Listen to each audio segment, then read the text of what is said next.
As the American Civil War began, President Abraham Lincoln faced a decision no president before him had ever confronted.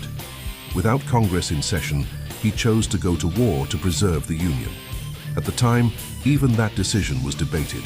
Some believed the Constitution did not grant the federal government authority to force states to remain. Soon after, Lincoln took another extraordinary step. He suspended habeas corpus, allowing arrest and detention without immediate judicial review. Critics argued this power belonged to Congress, not the president. But Lincoln justified his actions as necessary to preserve the nation itself. In doing so, the balance between liberty and executive authority began to shift. Some view this as a necessary response to rebellion. Others see it as a turning point in constitutional power. Before the war's consequences could fully be resolved, Lincoln was assassinated, and with him, his plans for restoring the Union were left unfinished. The nation entered Reconstruction, a period marked by instability, rebuilding, and political struggle. The South was devastated, cities destroyed, economies collapsed, and millions struggling to survive. At the same time, sweeping federal policies reshaped the country: new taxes, national banking systems, and major infrastructure expansion. President Andrew Johnson sought rapid reunification, but his policies were deeply controversial. Questions over rights, citizenship, and the future of the nation remained unresolved. Meanwhile, the economic consequences of war were severe.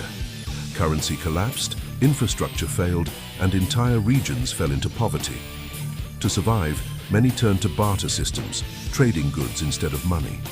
During and after the war, financial ties extended beyond American borders. Loans, bonds, and international interests became part of the equation. In the decades that followed, a new kind of power emerged: industrialists and financiers like Morgan, Carnegie, and Rockefeller. In 1907, the financial system faltered once more.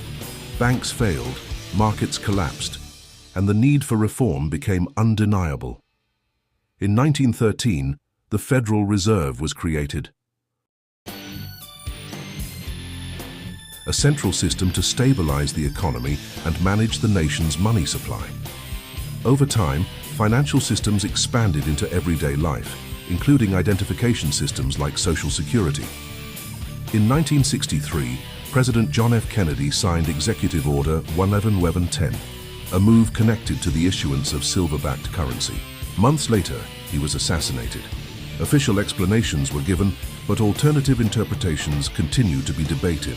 In the decades that followed, monetary systems evolved, global cooperation expanded, and financial structures became increasingly complex.